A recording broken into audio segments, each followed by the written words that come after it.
It is cold as fuck. YouTube, what's up, man? This is Matt Rockefeller.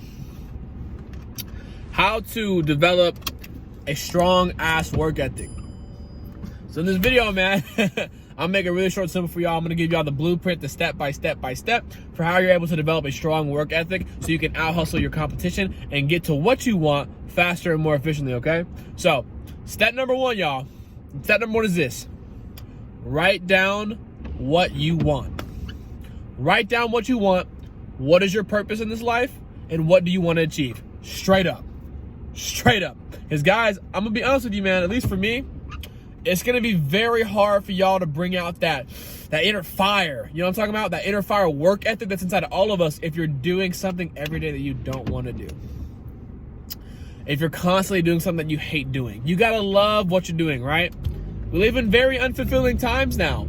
You know, it's the safest times, but they're also very unfulfilling. A lot of people are just walking around in a compulsive state of mind, not really know what the next move is. So you writing your goals, you having a clear understanding of what you want, how to get what you want, will set you ahead of around 90% of people, okay? Don't underestimate the power of goal setting, okay?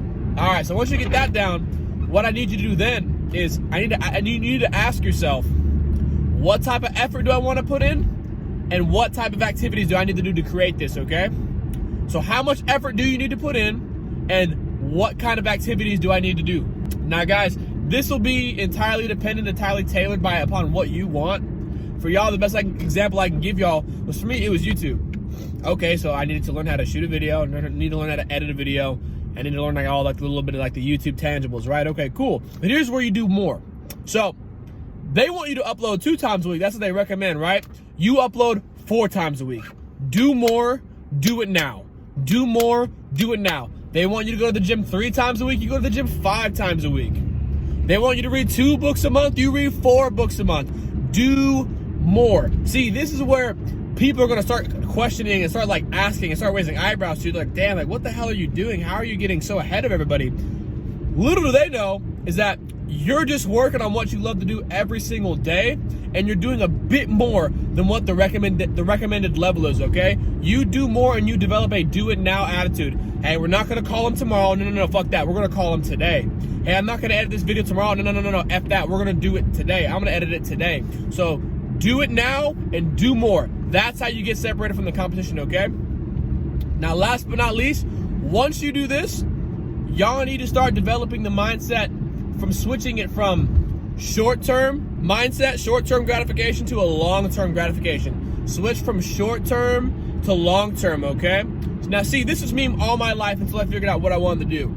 This is me all up until 22. When you're in a short-term gratification mindset, you're looking for the next high. You're looking for something to get you short-term satisfaction. Always short-term. Hey, if I fuck that girl, then I'll finally feel good about myself. If I get this new coat, then I'll finally feel good about myself.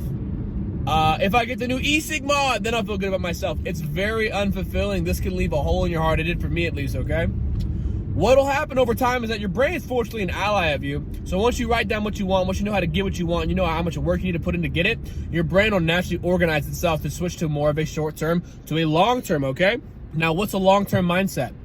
Well, you have a deep understanding that, hey, what I want is difficult, and anything that's worth having in this life is kind of difficult to obtain. So you understand that these things take time. They take a little bit of nurturement, it take a little bit of care, a little bit of trial and error, but it ain't no problem. You understand these things are quality and they take time, okay?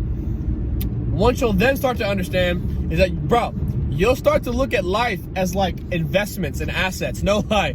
It'll be dead as a game of Monopoly for you. So for assets, right? Guys, I've saved so much money just doing my passion, which is YouTube, because I don't spend shit on anything if it ain't got to do with my YouTube or if it ain't got to do with my body. Real talk. So you look at investments, right? You look at everything as assets and investments, okay? Is this going to get me better at my craft? No, that I'm not paying for it. Is this going to help me get to my goal? No, that I'm not going to pay for it. You start looking at investments too. So food for me was a short-term pleasure. I used it for pleasure, but now don't get me wrong, I still like my popcorn. Every now and then I love cashews and shit like that, bro. But I look at food mainly as fuel now. Fuel for the body, fuel for the engine, right? So I'm really trying to get healthier food so I can sustain a great work ethic and sustain a good workout routine, okay? Your body, it's a long-term investment. You might not see your return in those first couple of months, right? But you're for sure, if you can get past that little delay of gratification, you're for sure to start seeing investments in return threefold, right? So, you know, it's an investment and an asset. So you start looking at life now. But you start thinking of a long-term thinker.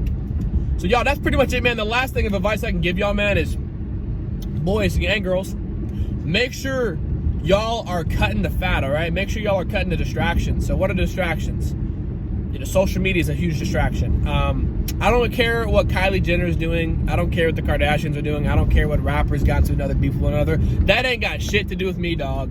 So start to minimize your distractions. You don't need to be on social media before you go to bed. You don't need to be on your phone before you go to bed. The first thing you don't need to do is wake up and look at your phone for Twitter notifications and Instagram notifications, right?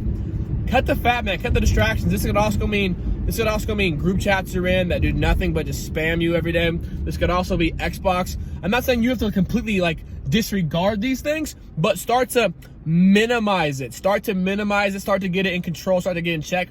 Focus on the main mission. You can do the side missions every now and then, but focus on the main missions. That's what's gonna bring the most happiness, fulfillment, and satisfaction, okay? But hey, man, if y'all like the car content, let me know. Like, comment, subscribe. I'm out of here. Deuces.